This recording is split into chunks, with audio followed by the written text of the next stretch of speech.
recevons aujourd'hui Virginie Ruffnac, présidente du groupe AEC au Congrès, vice-présidente du Rassemblement LR et candidate aux législatives dans la première circonscription.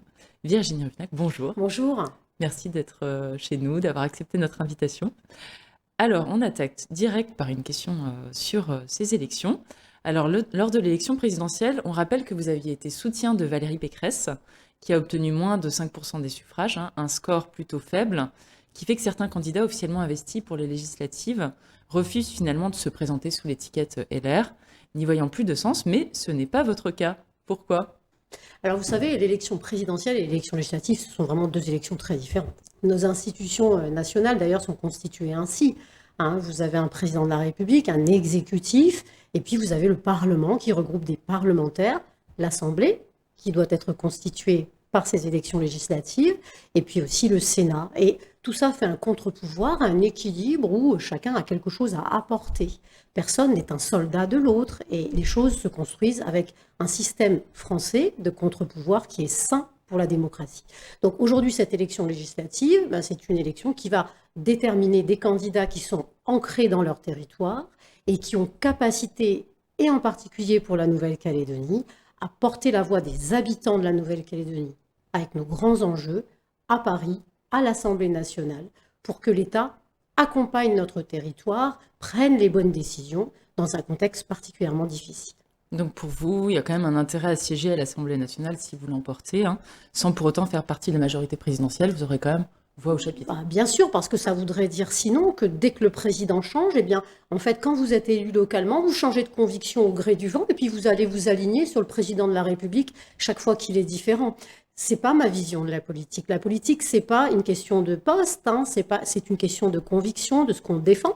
Moi, je suis une femme de droite, je défends des idées d'autorité, de développement économique, et ça, effectivement, ce sont des valeurs de droite. Je ne suis pas socialiste, et c'est la raison pour laquelle, évidemment, il y a un sens à ce qu'à l'Assemblée nationale, eh bien, des personnalités pour la Nouvelle-Calédonie qui portent ces valeurs, eh bien, puissent siéger et faire valoir effectivement les enjeux calédoniens.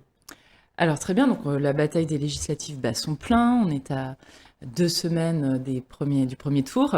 Que retenez-vous de vos premières semaines de campagne, sachant que vous avez été la première avec Thierry Santa, vous êtes lancé dans la course, c'était le 30 mars. Alors aujourd'hui, ça donne quoi, cette proximité avec le terrain? Qu'est-ce que vous en retenez? Alors vous avez raison, nous considérions avec Thierry Santa que nous devions, si nous souhaitions être candidats, aller à la rencontre des Calédoniens, partager avec eux nos idées et les projets qu'on porte pour la Nouvelle-Calédonie. Il nous semblait que c'était notre devoir et c'est la raison pour laquelle nous ne sommes pas déclarés au dernier moment. Nous avions cette considération du partage avec la population calédonienne. Et vous l'avez dit, moi, ça fait quasiment 3 à 4 mois que tous les soirs, je suis en réunion de proximité avec les Calédoniens, dans des échanges extrêmement intéressants. Je ne vais pas vous dire que les Calédoniens ont un gros moral aujourd'hui. Nous avons souvent des responsables dans des activités économiques qui sont assez déprimés du contexte général, des Calédoniens qui ont un peu perdu confiance et qui ont besoin qu'on la restaure.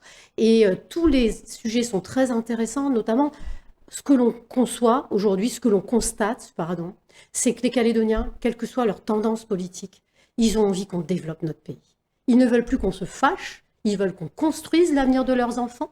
Ils veulent que leurs enfants aient du travail en Nouvelle-Calédonie et aux îles Loyauté, par exemple, dans une terre qui est majoritairement indépendantiste. Le principal message des gens, c'est « nous voudrions que nos enfants puissent travailler chez nous, à Lifou, à Marais ou ailleurs, de manière à ce qu'ils aient un emploi dans leur territoire, dans leur île, dans leur province. » Et je crois que c'est cette question à laquelle nous devons répondre, c'est ce problème que nous devons traiter pour les Calédoniens. Alors justement, toutes ces rencontres, est-ce que ça vous a permis de délimiter un programme avec des axes clairs? Est-ce que ça y est, vous êtes sorti du bois à ce niveau-là? Bien sûr, parce qu'une élection, c'est pas... Bien sûr, ce sont des personnalités qui portent les projets, mais c'est avant tout un projet. Et c'est la raison, vous me posiez la question de notre candidature, nous avons un projet. Vous avez, ce qu'on appelle une maison commune de l'autre côté, qui a des projets très différents, entre un Philippe Gomez qui pendant longtemps a prêché l'indépendance association, Nicolas Mézorf qui veut supprimer les provinces, ou encore Sonia qui est plutôt pour donner plus de compétences aux provinces précisément. Ce dans quoi nous nous inscrivons, nous, Thierry Santa et moi-même. Nous voulons en fait qu'il y ait plus de compétences aux collectivités de proximité. Ce qu'on constate et ce que les Calédoniens nous disent, c'est que les institutions d'aujourd'hui ne règlent pas leurs problèmes. Pas leurs problèmes de sécurité, pas leurs problèmes de vie chère, pas leurs problèmes d'économie, de violences faites aux femmes ou de violences intrafamiliales. Donc nous, ce que nous proposons, c'est des institutions plus efficaces avec des compétences à des niveaux de proximité. Si vous me permettez, je prends un exemple. Oui, Voilà. c'est pas la ligne différenciation provinciale qui dirait pas son nom. Non, Moi, je pense que les collectivités de proximité, ce sont les provinces, mais c'est aussi les communes. C'est aussi les communes, et je vais vous prendre un exemple. Vous voyez, par exemple, en Nouvelle-Calédonie, la maire de Nouméa avait la volonté, l'ambition et l'intérêt à développer des zones franches. Par exemple, à Nouville, dans des quartiers où il y a besoin de développer de l'activité économique parce qu'on est dans une zone de squat, de vie un peu singulière. Vous développez des zones franches et des zones où les investisseurs, pendant quelques années, ne payent pas d'impôts. Donc des jeunes investisseurs qui n'ont pas des grosses trésoreries ont tout intérêt à aller développer de l'activité économique dans cette région et vous transformez ce territoire pendant un moment. Qui décide de ça, Béryl, en Nouvelle-Calédonie? Est-ce la maire de Nouméa? Non, c'est l'État. Non. Non, pas du tout. Non plus. C'est le Congrès de la Calédonie. Le Congrès de la Calédonie qui, aujourd'hui, par le gel du corps électoral, comprend 26 indépendantistes, 25 non-indépendantistes et 3 éveils océaniens. Et bien donc, que se passe-t-il au Congrès? Il y a des oppositions pour empêcher la maire de Nouméa d'aller installer ces zones franches et développer économiquement son territoire. Moi, je considère que ce type de compétence, il doit redescendre vers les maires qui l'utilisent comme un développement pour leur territoire. On a des maires aujourd'hui, les seuls maires de France qui ne prélèvent pas de l'impôt. Eh bien, les impôts sont prélevés ailleurs. Eh bien, une partie des impôts prélevés ailleurs devrait pouvoir l'être par le maire directement pour avoir des recettes et développer son territoire. Donc ça veut dire supprimer éventuellement l'échelon du Congrès, voire peut-être celui du gouvernement? C'est à redéfinir, vous le savez bien, nous aurons toujours en Nouvelle-Calédonie un échelon territorial, puisqu'il faut que les 3 provinces puissent parler d'une seule voix quand il s'agit de représenter la Nouvelle-Calédonie à l'extérieur, d'avoir des choix territoriaux et surtout de se concerter pour faire des choix plus en entraide plutôt qu'en concurrence, ce que nous avons vécu ces dernières années. Donc moi, je suis pour qu'il y ait vraiment une répartition des compétences au plus près des Calédoniens pour répondre vraiment à leurs problématiques, de matière plus pragmatique et moins politisée, mais il faudra bien sûr un échelon territorial qui ne peut pas être le gouvernement tel qu'il est aujourd'hui, parce qu'on voit à quel point il y a une inertie, il y a une problématique dans l'esprit de création de ce gouvernement et dans ce qu'il est aujourd'hui. Très bien. Alors j'imagine aussi que le dégel du corps électoral est au cœur de votre programme. Bien sûr, vous savez qu'en fait, c'est ce qui a motivé mon engagement en politique, moi qui viens plutôt de l'associatif et qui n'était élu qu'à 46 ans et était professeur pendant 22 ans. En fait, c'est ce qui a stimulé, puisqu'en 2006 et 2007, je monte, notamment avec Philippe Blaise, un collectif contre le gel du corps électoral. Aujourd'hui, 42 000 personnes en Calédonie regardent le train passer. Si on rajoute leurs enfants, c'est une communauté humaine de presque 60 000 personnes sur 270 000 habitants à qui on dit « vous n'êtes pas d'ici ». Ça ne peut plus durer, c'est une priorité et c'est un impératif puisque ce gel ne tenait que pour la période de l'accord de Nouméa. Il faut utiliser tous les potentiels humains, réintégrer ces personnes qui développent la Calédonie, pour certains d'entre eux qui sont nés, des jeunes, et qui ne connaissent même rien d'autre pour certains d'entre eux que la Calédonie, qui ne sont pas partis du territoire. Et donc aujourd'hui, notre priorité, c'est unir, rassembler les Calédoniens, les habitants de ce pays. Vous savez, mon slogan, avec Warren Laoukaou, mon suppléant, c'est une Calédonie nouvelle. Tout est à recréer, à redéfinir et réconcilier, et française bien sûr. Donc réconcilier, ça veut dire rassembler les habitants de ce pays. Soyons pratiques, pragmatiques, développons notre pays. Faisons en sorte que nos jeunes aient envie d'y revenir, y travailler, y fonder leur famille et leur vie. Donc votre programme pour les législatives va vraiment s'orienter sur cet avenir plus global finalement qu'institutionnel, vraiment un projet de société pour la suite. Oui, parce que contrairement à ce qu'on peut imaginer, cette élection législative est une élection nationale, mais nous allons avoir besoin de l'État à tous les niveaux de notre relance. Et c'est la raison pour laquelle dans mon programme, il y a un plan national de relance et de réinvestissement en Nouvelle-Calédonie de la part de l'État. Réinvestir pour mettre en œuvre des filières porteuses et structurantes d'un point de vue économique. Vous savez, par le passé, il y a eu le geste fort en matière de nickel. Eh bien, aujourd'hui, le geste fort, pour moi, il doit porter sur l'énergie. Parce qu'un territoire qui dispose d'une énergie pas chère et renouvelable, c'est un territoire riche et développé. Aujourd'hui, si l'État nous accompagne pour mettre en œuvre des moyens de production renouvelables, comme des steppes, vous savez, c'est de l'hydraulique, des mini, on va dire, barrages IAT, on va dire, ou alors des batteries de stockage de notre photovoltaïque. Nous allons régler le problème de l'intermittence, et grâce à ces outils, nous aurons une électricité pour les Calédoniens, pas chère, mais aussi pour les entreprises. Or, vous le savez à quel point l'électricité est vraiment un frein, une charge très lourde pour nos entrepreneurs. Développer l'économie, ça passe aussi par ça. Une thématique vie chère aussi qui va être au cœur de votre programme.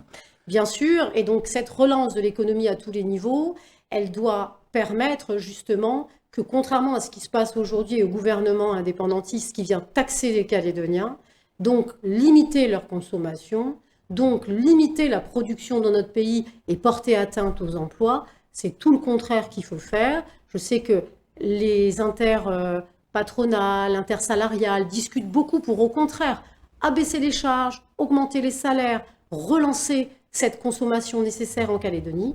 Mais le point le plus important, c'est la confiance. Parce que quand vous avez de la confiance, les gens ne s'en vont pas.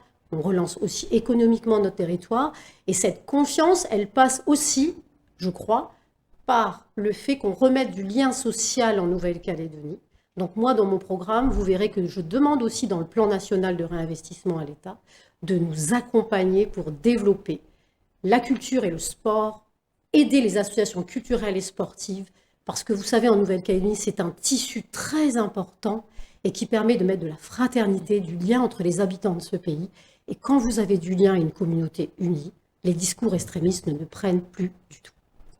Très bien. En quoi diffère votre programme finalement de celui de la Maison commune calédonienne, qui a finalement défend quand même des positions assez partagées avec les vôtres? Alors moi, je ne sais pas bien quel est le programme de la Maison commune. Je vous le disais tout à l'heure, je constate que voilà, Philippe Gomez et Philippe Dunoyer ont été longtemps sur cette indépendance association. On retrouve ça dans les écrits, dans les articles que Philippe Gomez a fait. Bon là, apparemment, ils ont dit pas d'indépendance ni d'indépendance. Voilà, alors, pas de vous partition. savez, moi, les revirements de dernière minute sont quand même très étonnants, puisque depuis des années, ils ont défendu ça. Donc, comme par hasard, juste avant une élection un peu déterminante, on change d'avis. C'est pas trop ma façon de faire de la politique. Je vous le disais, voilà, Nicolas Mazor fait plus sur la suppression des provinces, la suppression des provinces. Moi, je crois qu'au contraire, les collectivités de proximité doivent avoir plus de compétences.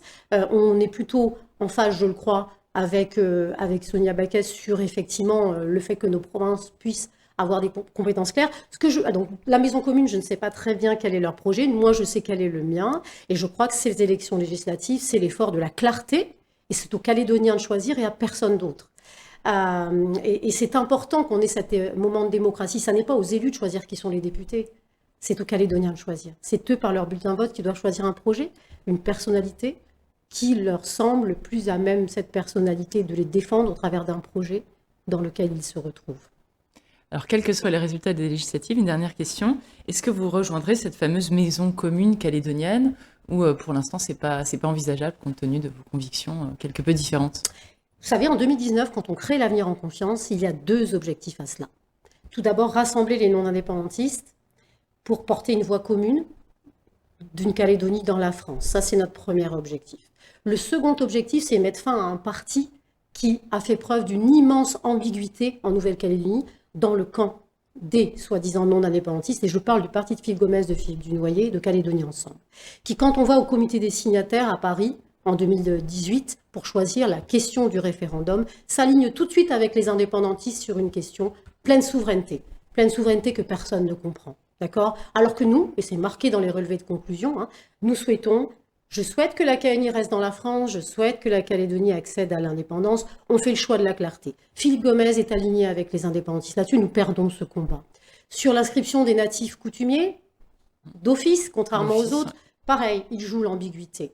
Donc, nous avons en 2019 créé l'Avenir en confiance pour mettre ce parti de côté et qu'il n'ait plus de responsabilité en Nouvelle-Calédonie. Eh bien, aujourd'hui, ces candidatures, celle de Thierry Santa et la mienne, elles sont conformes à notre engagement devant les électeurs en 2019. Nous n'avons pas trahi nos engagements. C'est bien la raison pour laquelle, pour nous, il n'est pas question d'aller faire une maison commune avec Calédonie Ensemble et Philippe Gomez qui a tant nui à la Nouvelle-Calédonie. Ambiguïté sur les enjeux institutionnels, dégradation de notre économie. Et ça n'est pas notre projet politique. Et la cohérence en politique, c'est de s'unir sur des valeurs communes, sur un projet commun. Voilà. Merci beaucoup Virginie Ruffnac pour Merci à ces vous. éclairages. À très bientôt sur À NSA News. bientôt, merci.